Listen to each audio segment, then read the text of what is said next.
What's up, guys? It's Coach Cam. Today I want to talk about a topic that is near and dear to my heart, and that is the cardiovascular system. The cardiovascular system is near and dear to me because I am or slash was a distance runner. I grew up a distance runner from the time I got into high school, into college. I was a cross country and track runner, and I was told and I was influenced to believe the idea that running made me more fit and increased my cardiovascular fitness above everybody else's. Right? And I'm sure other endurance athletes can relate to this. Other swimmers, bikers, rowers, these people are told that they are elevating their cardiovascular fitness so far above and beyond everybody else's, and that they're the fittest people on earth, really. And I'm not gonna lie, when I was a distance runner, I felt extremely fit. I felt like I could do anything, even though for a large portion of it, I was actually quite weak. I did believe and felt that I could put my mind to whatever I wanted to do and accomplish it. So what I want to take from this is that endurance athletes are not the fittest people on earth. They're not the people that have the most insane cardiovascular fitness, far and above average people, or far and above people who lift weights or train with various modalities and play various sports, right? So let's talk about the cardiovascular system and the term cardio as a whole, right? Most people use the term cardio to refer to walking on stairs or walking on a treadmill or jogging in a gym, right? That's kind of what people refer to cardio as. Whereas if I use the word cardio at all, which I usually don't, but if I was to use it, I would try to use it to mean the bodily system, your cardiovascular system, which that is involved in every single facet of your life, all day long, 24/7, 365. Your cardiovascular system is playing either a minor or a major role in your energy and supplying your body with your muscles and cells with blood and oxygen, right? So that system is always on. Now, why do distance runners and other endurance athletes believe that they have a superior level of fitness? Well, it's because when you put them in a race, right? You put a distance runner in a 5K, in a 10K, in a 1 mile race, whatever it is, they're going to outperform by large margins the average person who lifts weights, the average person who does any other sport or modality. The distance runner will dominate them in distance running.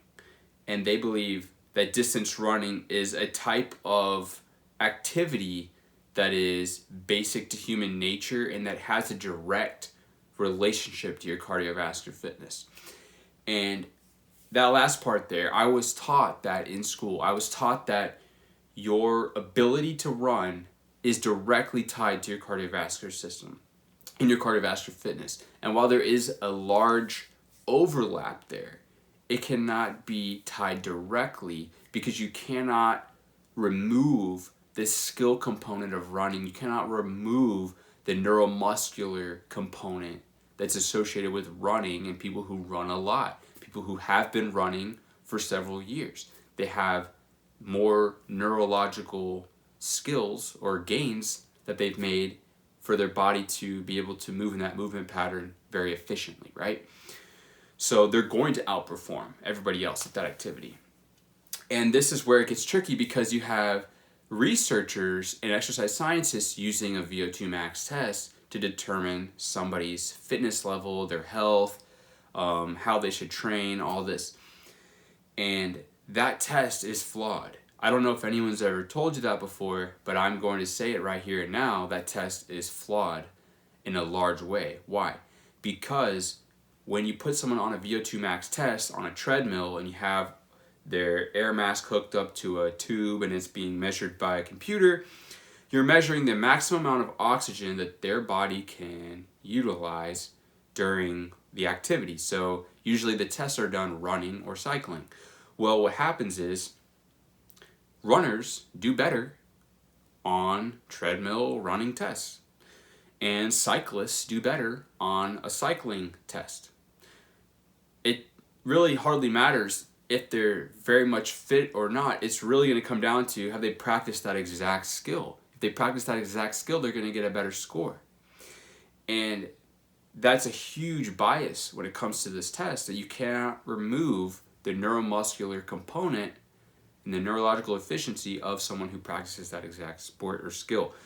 So while it might give you some data to work with, it's not going to be accurate, because that participant either is an endurance runner and is going to max out the stats on that activity, or they're not an endurance runner, they participate in other sports, or they lift weights very hard. It's not going to show up on that test. You see what I'm saying? It's not going to give them an astronomically better score if their cardiovascular system has been recruited in other skills and other means and other ways of training it or bringing it into play, into exercise, right? So there's a huge flaw in that idea that endurance runners have insane cardio. What they do have good cardiovascular fitness. I'm not saying they don't. A lot of their gains, though, are actually neurological. They're actually getting more efficient at those exact paces, those exact distances that they practice in their training. So it's not that their hearts are just getting infinitely larger and their lungs and their tidal volume is just getting infinitely better. No, they get better to a point. And the red blood cell count in your blood, all that goes up to a point. But a lot of the gains from that point on are just neurological efficiency. So I don't know what point that would occur. Maybe after your first 3 months of doing it, or 6, or maybe a whole year of training. But there is a point where you've made up kind of those newbie gains, I'll say, of your cardiovascular fitness. And then from there, it's really just the neurological practice and practice and practice of running those paces that your muscles get more efficient at utilizing oxygen at those exact paces, and you're producing less muscle force so you can run faster for longer. There's all types of variables that go into this, but the idea that pinning weights against cardio, right? The idea that, some skinny guy's going to tell me to go do cardio and stop lifting weights. That whole meme, that whole idea just doesn't make sense at all, because weights is a modality and cardio is your system. That's like saying, go do cardio, don't run, or go do cardio, don't do CrossFit. You can't pin the two against each other, because they're completely separate and they're intertwined, because lifting is just a modality which can be used to improve your cardiovascular system. Isn't that almost entirely what CrossFit is doing? I'm not a CrossFitter, but from what I can see, CrossFitters are using weights, and they use like 100 forms of modality. They can't just pick one or two, because it's a test, right? It's a competition. They're going to compete against each other and do 100 different things, and if you can do all the 100 of those things a little bit better, or on average a little bit better than the other person, then you're going to win, right? But your cardiovascular system is recruited in almost everything you do, right? It's not just your heart rate going up, right? If you put a person on a VO2 max test on a cycle ergometer, an indoor cycle, they're going to have a lower maximum heart rate on that machine. Why? Because they're getting more venous return with the consistent tension while they're flexing their muscles to do cycling. So they're going to get more stroke volume, and consequently their heart rate can be lower while they're still working at a maximum level. So this is really important, because somebody who lifts weights very intensely can have an insane cardiovascular system, but the tools of which we're using to measure that are inaccurate and are going to give that person a lower score than which actually represents the reality of their cardiovascular fitness. So the exercise science community as a whole needs to work on this, needs to work on what they're calling cardio, versus what does it mean to be fit? Can you have a lot of muscle and still have a lot of a good cardio, good conditioning? I believe yes, because your cardiovascular system is intertwined with your muscles, right? It's innervated into your muscles. They're all connected.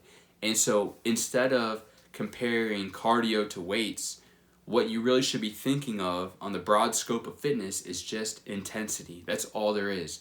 There's contracting skeletal muscle very easily, and then there's contracting skeletal muscle very intensely, right? When I say intensity, I'm not saying percent of one rep max. I'm not saying percent max heart rate. I'm just saying the effort level that you put forth, that you have to put forth throughout training, right? Putting forth a high level of effort will give you more results in less time. Hardly matters what the modality even is. It could be running, cycling, lifting. If you go harder at it, you can do less of it and spend less time doing it, and you will get the same or better results. So this is shown time and time again in research. I can't believe I even have to make those points, right? In Body by Science, the book Body by Science, he references multiple studies where the cyclist, one person performed an hour of day of cycling and the other person did like 3 minutes really hard 3 times a week, and at the end of 6 to 8 weeks they had the same exact time to failure, their VO2 tests, all that stuff. It was the same.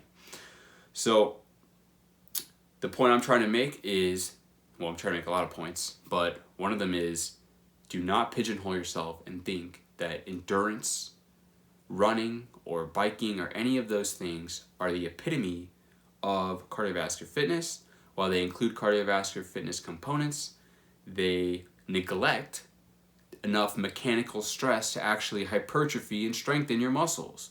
So when I see somebody, a really skinny person on a bike, what actually goes through my mind is, okay, they're choosing to cycle, they're contracting their muscles at a low intensity because they're not hitting failure in 1 to 2 minutes, right? If they were cycling as hard as possible for like under 2 minutes and they had to stop, then I would say you're doing a high intensity workout, right? But since it's low intensity, there's not a lot of mechanical stress on the muscle fibers themselves, they're not getting muscle hypertrophy and they're not getting stronger from it. Their heart rate's high, they're uncomfortable, but you're not getting that muscle strength component, which is why I advocate for you to lift weights with a high intensity training approach. Not high weight, use a moderate weight and push yourself hard. That will recruit muscle fibers, it will recruit your cardiovascular system, especially if you use more muscle tissue in the exercise, right? You know, there's probably going to be a lot greater cardiovascular effects on your body if you're performing deadlifts to failure, squats to failure, chest press or push-ups to failure, pull-ups to failure, right? Than if you just did like rear delt flies to failure. So you can see how it comes down to effort, muscle mass brought into play will have a greater global effect on your body, on your cardiovascular system. So if you're somebody who is just dead set on having the best cardiovascular system possible, do I recommend you run, swim, and bike? If you are attached to those modalities and you can't think of doing it any other way and you just love them and you compete in them, then do it. But as somebody who's trying to live as long as possible, have all of the attributes of health, which include muscle strength and size, the most efficient way to achieve all of those things is to safely contract your muscles against resistance, which would be weight training in the form of a high intensity approach, so that you push yourself as hard as you can and then you allow for plenty of recovery and adaptation to your body. So hopefully you guys learned something from this video. There is no one modality to target your cardiovascular system. That's why I made the video. You can look back on my page where I said cardio is dead, because that term doesn't mean anything without a context, without a specific activity that you're referencing. It doesn't mean anything just to say this person has good cardio. At what, right? At firefighting, at rock climbing, at running, at cycling. They're all different.